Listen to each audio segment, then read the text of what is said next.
Mo Salah, another statistic for you, by the way. It's only 5 assists for him in the Premier League for Liverpool, the most for any player for a single club in Premier League history, overtaking Thierry Henry, who now sits one behind the Egyptian. 2 players there on the screen, out of contract soon. He didn't want to ask Virgil about his contract situation, did he? I don't blame him. I'm just throwing this statement out. I didn't ask a question. What do you make of that? I mean, do you expect both of them to be at the club next year? And let's throw in Trent's name there too.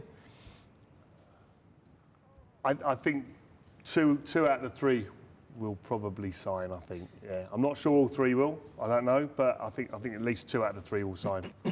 I think Liverpool are doing so well. Where would they want to go? When the team of that stature is playing so well and looking so good, you don't want to go anywhere else, surely. Madrid's got lovely weather. Well, there is the weather in Liverpool, not so clever, but apart from that, it's a great club to be at. It's a fantastic football club, and at the moment they're absolutely flying. And those 3 players that you mentioned are integral to that. Well, these 2 know about moving to warmer climates. They've been living in Thailand now. It gets freezing in Madrid as well, by the way, in the winter. Relatively, probably still nicer than Liverpool, yeah, if we're being fair. Yeah. With the rain, I'm not saying persistent rain. Yeah. But anyway, yeah, your thoughts on the contract situation, particularly in light of what Mo Salah said in the mix zone last week, that nothing's come to him yet. Well, I'm just shocked and stunned that nothing's been sorted already. For them to have half a season left on the contracts is unbelievable. Three of the standout players that they've got and the contract situation has not been sorted out yet is incredible.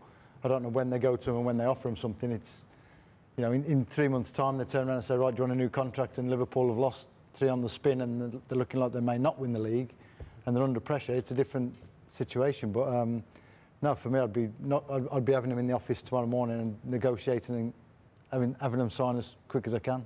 Let me try to throw in some business acumen. Now, if reports are to be believed currently, the highest earner at Liverpool is Mo Salah. So if you want to try to save a bit of money, you negotiate with him last. Because if you were to give in to his demands, then Van Dijk could walk in next and say, I heard you're paying Mo this much, I want this much. And the same could apply to Trent Alexander-Arnold, maybe. Well, yeah, I'm sure there's lots of games being played there between the respective parties, and why not? You know, you're a footballer for a relatively short period of time, so, you know, maximise it the best you can.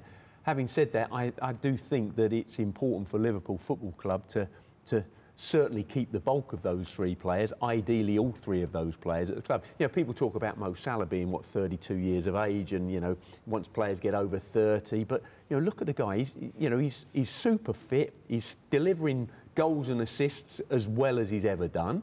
You know, I think because he's looked after himself, you know, I think he's a very healthy person as far as how he conducts his life.